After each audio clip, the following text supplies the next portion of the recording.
Hey, this is Anney. And Samantha. And welcome to Stuff Mom Never Told You, a production of iHeartRadio.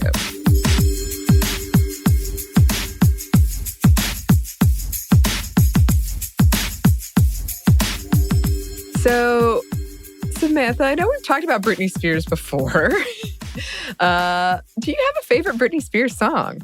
Oh, I have so many. It's many. Hard. Yeah. But I really, I'm a Slave for You, I think was such a big transition for her that I love that video. Because I feel like, and not just video, but the song, but I feel like that was a song for her to be able to express herself, as well as her dance skills. Like, she's been able to dance. Like, that's one of the biggest things about her. She's an entertainer. And when it comes to dance, she's on point. And I feel like that one was really able to showcase all of her dance skills, because when you see it translated with other people trying to do it, the difficulty level is pretty high up there. So not to be technical, but obviously I'm being technical. I think that's probably my favorite, because I feel like that was the beginning of her transition.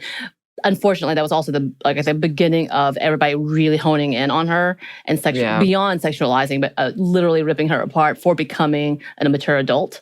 So, but I do love that transition, because it felt like, I think we're pretty close in age, actually, Britney Spears and I. So it felt, first of all, no, there was a lot of parts that I'm like, man, I wish I could be that. Meaning like her body, her dance moves, her not necessarily her fame, but at least her like being loved as she was. So it felt a little on track, but at the same time, like I could understand that development of like wanting to be sexy, and also just want to know those dance moves. Sure. Obviously. Oh, yeah.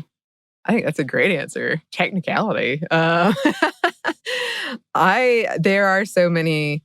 It's hard to choose, and depending on like the mood and evening, that my answer would change. But I did want to talk about specifically when I was in middle school, my favorite Britney Spears song was Lucky, because it kind of had like this, I was a very angsty, like sad teen, and still today. And I really loved it. And I feel like a lot of people have been re-examining that song lately, because the lyrics are basically like, oh, she's so lucky she's a star, but she's crying from this broken heart. And as all of this stuff has come out through these documentaries, the Free Britney movement, which I'm still like, wow, Free Britney movement is a thing that we're talking about. And this conservatorship, which is what we're talking about today, that it feels like maybe there was more going on in that song. Right.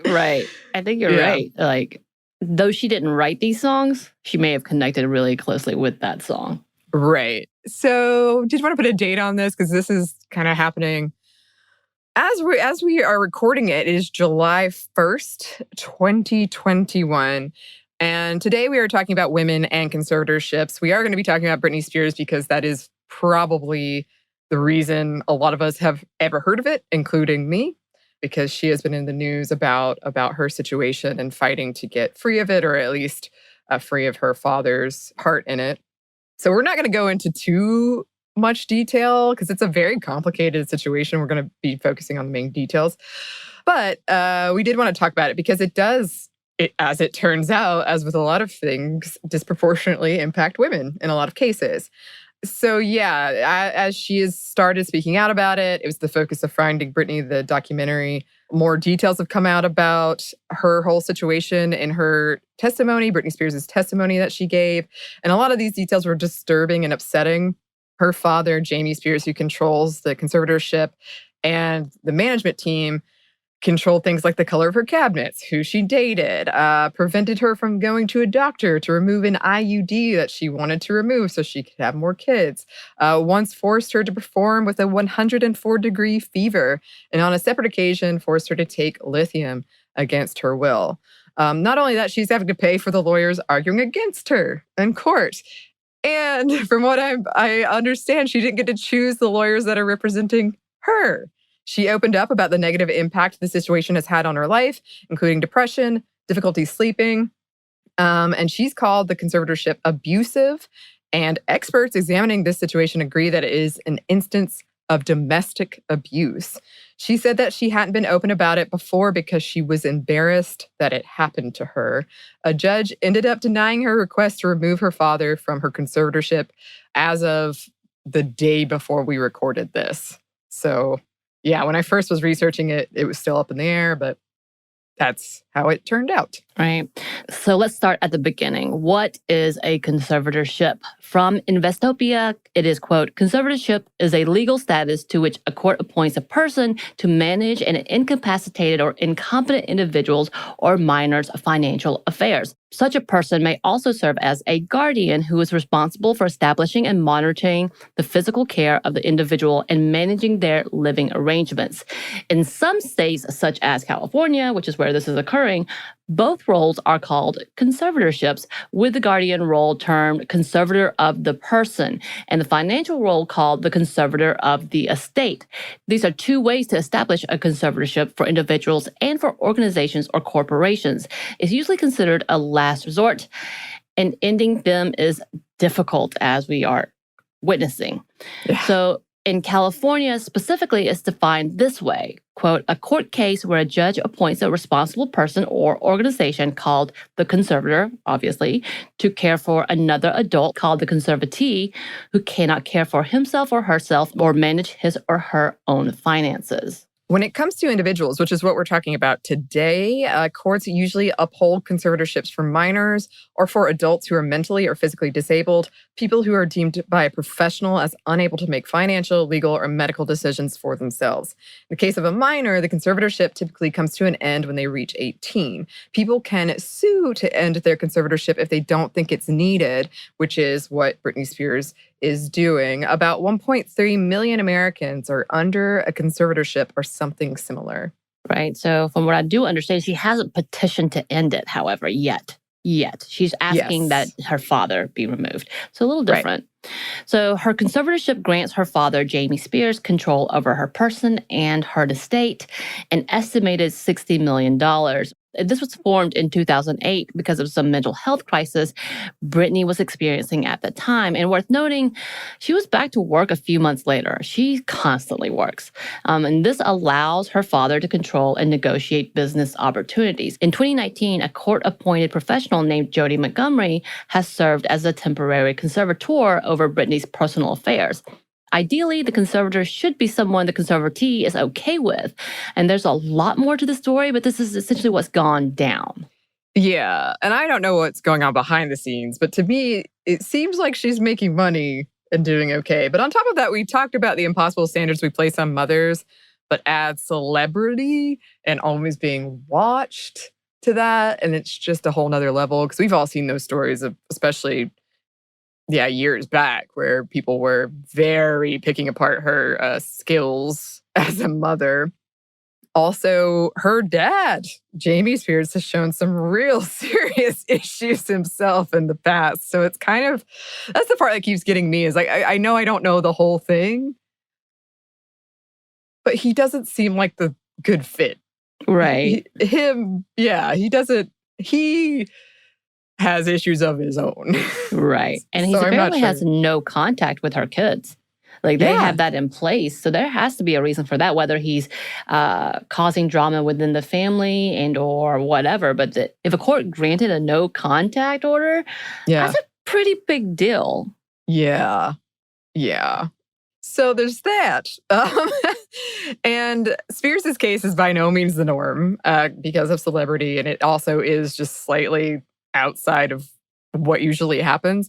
But it has highlighted some real issues at large, with some comparing how Kanye West has been diagnosed with bipolar disorder, just like Spears and Amanda Bynes, but Kanye West was not put under a conservatorship while Spears and Bynes were, and both of them are trying to get out of it. Many have claimed this would have never happened to a male star, that while men are assumed to be competent, women constantly have to prove they aren't incompetent and that they aren't emotional, that we don't need someone, usually a man, to manage us. As we've watched this play out, experts and activists have been vocal about how this is often used and abused, specifically against women and people who have a disability. I know the disabled community has come out in large and talking about this is shining some light, but we need to talk about it in a bigger capacity, right? Because there's so many implications to this. And again, it is bringing out the stigma that they can't take care of themselves or care for themselves or make decisions for themselves.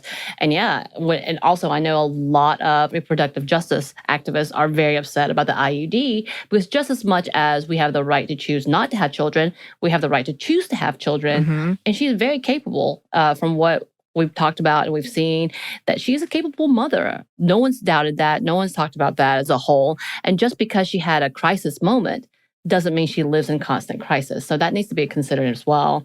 And even for the state of Georgia, or the little that I know, or the little that I've dealt with, when it comes to declaring someone incompetent, it takes a lot. It takes a lot.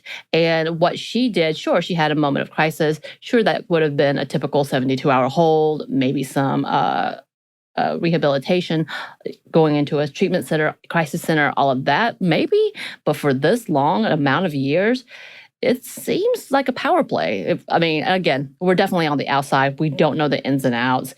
We don't know what the courts are seeing. But this has gone beyond the amount of money that's a part of this conversation. That's concerning.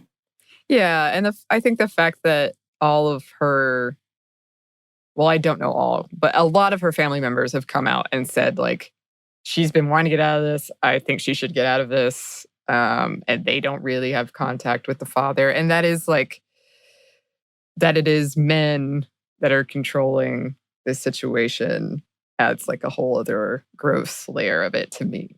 Right. As well as the mere fact that he came out, Jamie Spears, the father's, put it into court that he has nothing to do with this and wanted his name removed, but yet he's still on the conservatorship, and that's what got denied, to take him off.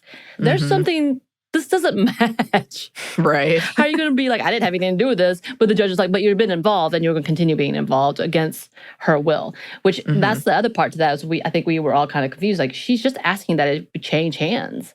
Yeah. Why can't there be an impartial person? I don't. Yeah. Like we said, it's supposed to be someone you agree with. Normally it is somebody that might be a guardian type figure, but clearly that's not the case in this situation. Right. Then there's definitely a loss of autonomy when they start blaming that she's being manipulated by people. And maybe she is to a certain degree, but she's also a grown woman. It's kind of just if that's her choice to be manipulated, that's her choice to be manipulated. Yeah, there's a lot of infantilizing in this whole conversation, which I guess makes sense. But it's just, hearing how people talk about it on either side is it can be a little eyebrow raising. Right.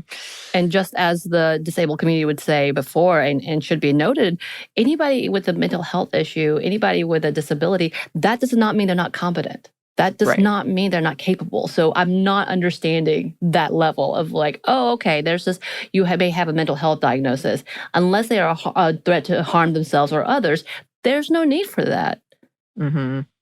And I'm very, very confused. Definitely, we need to talk about therapy, that all these, but this goes further reaching. And again, it implies that having some type of mental health issue or some type of disability means you can't care for yourself, which is insulting and very, very, very, very ableist.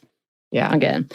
And for girls around the world, they are born into male guardianship or conservatorship. We know this. We've talked about this even with the purity episode just recently, preventing women from having control over their own lives and what their lives represent or how they represent the family, maybe. A 2010 study documented hundreds of cases of abuse with conservatorships over a period of 20 years. And I think we've seen that with how many kids have come out bankrupt because of their parents and conservators. And a study out of 2012 looked into 21 cases of financial exploitation in Minnesota, revealing most of the conservators were family members, and most of the victims were women. Yeah. And that's exactly part of when we talked about the financial abuse, financial control that men have over women in domestic violence situations. It's number one. And people in these situations have spoken about how painful it is to be told you can't be trusted with your own money, the lack of control and fear they experience. Not to say that these situations are all bad, but there are a lot of room for abuse and obviously abuse of power. And that abuse seems to be disproportionately impacting women. Yeah. And a lot of the lawyers And I have to say, some of the articles that have come out from lawyers, especially male lawyers, have still rankled me because they're still talking about it like, I don't know why Britney Spears is being so emotional. No one's going to trust her in court. I'm like, ugh. But a lot of lawyers have said, any system has room for abuse, but this situation and these numbers are showing that it's not just like a small problem. Like there's a larger issue here if the numbers are this big. Mm-hmm. So it's certainly something that we're going to continue to look into and shine a light on.